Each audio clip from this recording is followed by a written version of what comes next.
আমার ছোটবেলাতে এটা নেশা, বাঁশ কাঠ সিন্ডা এলে দিয়ে এটা তৈরি করতাম।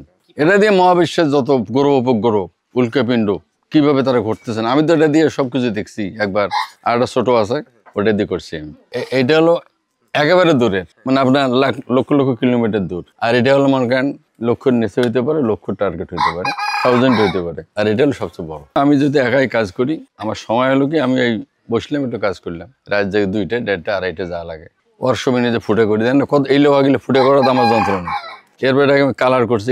এইটা যে মেইন যে এটা আমি আপ ডাউন করাবো, এই ইয়েটা এখনো মিটারটা এখনো সেট করে নিই। এরপরে আবার এটা একটা ব্যাপার আছে, আমার ইমেজটা আসলো কিনা, এই সাইডে এটা স্ক্রিন থাকবে, যেটা আসবে স্ক্রিন এখানে ক্যাচ হবে। এটা কিন্তু এটার সাথে অ্যাডজাস্ট হবে। এটা যেমন এটা আপ ডাউন করবে, যে ইমেজটা অ্যাকুরেট পজিশনে গেল কিনা সেটা আপ ডাউন হবে এটার দ্বারা। পার্সটা যখন পাইতাম ঢাকা এসে তোপখানার পার্স খুঁজতাম। এটা হলো রিফ্লেক্টিং মানে ওয়ার্ল্ড ভিশন নাম রাখছি।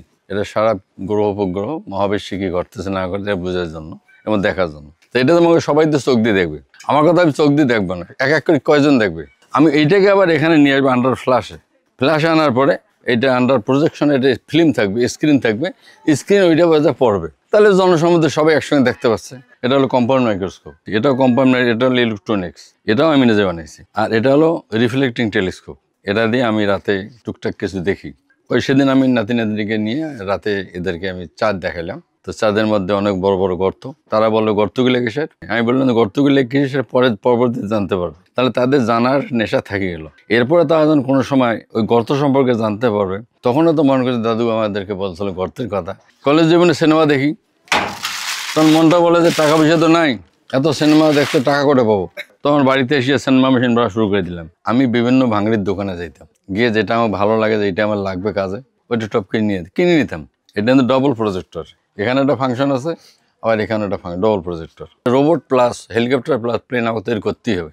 এবং 2025 সালে আমি এটা চিন্তা করতেছি যেভাবে খাড়া করবো আমি। এখানে পার্সের উদ্যোক্তা আমি, তৈরি করার সিস্টেম, জিওমেট্রিক্যাল ম্যাথমেটিক্যাল টার্ম সব আমার কাছে। আর এটা আমি কাটি তৈরি করি। এটা যদি মনে করেন কোনো সব বাজারজাত হয়, তাহলে ওই ক্যাটাগরিতে পার্সন বাজারে পাওয়া যাবে। আর এটা যেহেতু আমার নেশাটা খুব ছোট থেকেই, যে আমার স্বপ্ন ছিল যে আমি জন্মজন নিয়েছি, হয়তো এমন কিছু করব যেটা পৃথিবীতে মানুষ আমাকে হয়তো খেয়াল রাখবে, এতটুকু। তাছাড়া আর কোনো বেনিফিটের চিন্তা ভাবনা আমার নাই। আমি এলে করিয়া উঠটা লিখে দেবো, এটা ওটা এলে আমার নেই। এলে দিয়ে আমি মনে করেন আকাশে চন্দ্র সূর্য গ্রহ উপগ্রহ দেখি এবং আরো কিছু দেখবো, এই ধরনের চিন্তা ভাবনা রাখছি। এবং মনে করেন এগুলো তো আগে থেকে হয়ে আসছে, এটার মধ্যে আর কিছু নতুনত্ব অ্যাড করা যায়, যেটা আধুনিক প্রযুক্তিকে আরো সহায়ক হবে, খুব অল্প সময়ের মধ্যে ভিউটা কাজে লাগবে।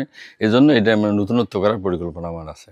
আমি বিজ্ঞান ছাত্রদেরকে উদ্বুদ্ধ করি, এবং আমার স্কুলে অনেক ছেলেমেয়ে কিন্তু এমন কিছু জিনিস তৈরি করতেছে, ওরাও কৃত্রিম কিছু জিনিস তৈরি করতেছে, আমাকে দেখায় তারা। ওয়ার্কশপটা হলো আমার এই ঘর, একটা শুধু টেবিল, এখানেই মনে করেন আমি দাঁড়াই আমি এখানেই টুকটাক এটা ওটা নিয়ে কাজ টাজ করি। আমার তো টাকা পয়সা নেই, কাজে মানুষ যেটা ফেলে দেয় সেটা নিয়ে আমি কাজ করি, ওটাকে আমি রূপ দিই। এই যে এগুলো জিনিস একজন ফেলে দিচ্ছে, আমি এনে করে রাখি দিয়েছি না, এটা আমার কাজে লাগবে। অন্যান্য দেশ যা করে তারা দেশের জন্য করে, আর আমাদের দেশে যদি কোনো করে কেউ আগায়, তাহলে তার স্বার্থটাকে খুঁজবে। আর আমি যদি এইটা নিয়ে যদি আমি নিজেকে খুব বড় বেনিফিট উঠাইতাম, তাহলে আমি দ্রুত কাজ আগে দিতাম।